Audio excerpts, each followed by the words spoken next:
Ivoiriens sont en train de gémir de douleur parce qu'on pétine leurs droits et consorts, et que le député que je suis, on dit ta mission là, c'est de vérifier que les droits des gens sont respectés par l'État. Et que je vois que les droits sont piétinés, et je me prends 3 millions sans m'exprimer, sans défendre ces Ivoiriens-là. Je suis à quel niveau de ma fonction? Je suis en trahison de ma fonction. Donc moi je ne juge pas les collègues. Moi je dis, j'ai lu les textes qui encadrent mon travail de député, et je suis dans ma fonction à faire ce que je fais ici maintenant. En gros, vous êtes le meilleur député du moment. Non, c'est pas la fait de meilleur député. Moi, j'applique. Peut-être qu'à la décharge, moi, je suis indépendant. Moi, avant de venir ici, je n'ai pas appelé le président de mon parti pour lui demander son accord. Voilà la différence.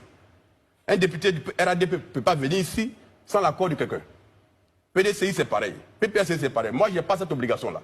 Et donc, j'ai la liberté d'appliquer toute ma fonction. Je ne dis pas que je suis le meilleur, je dis j'applique les textes qui encadrent ma fonction. Est-ce que quelque part, tout à l'heure, à vous entendre, vous nous avez donné le salaire du député, c'est ça? Oui, mais c'est officiel, ça. C'est pas... Non, parce que très souvent, voilà. Ici, je vous en faites pas.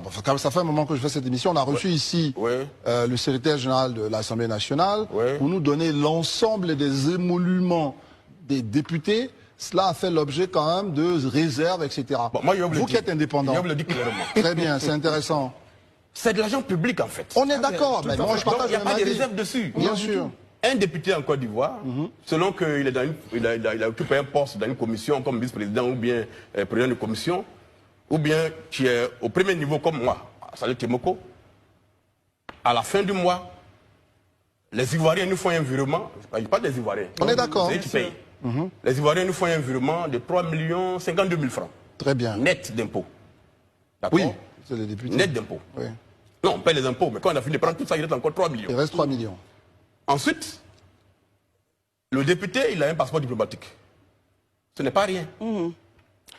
Il a une assurance. Il a des exonérations aussi, il faut qu'on Ah oui, non, j'arrive. Il a une assurance 100%. Maladie.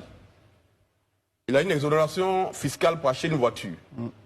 Voilà, globalement, les avantages qui sont pour les députés. Mais ça, ce n'est pas des choses qu'on doit cacher aux Ivoiriens. On est d'accord. Et donc, quand le peuple t'a offert tous ces avantages-là, en retour, lui gagne quoi? Que vous parlez au nom du peuple. Mais que vous parlez au nom du peuple?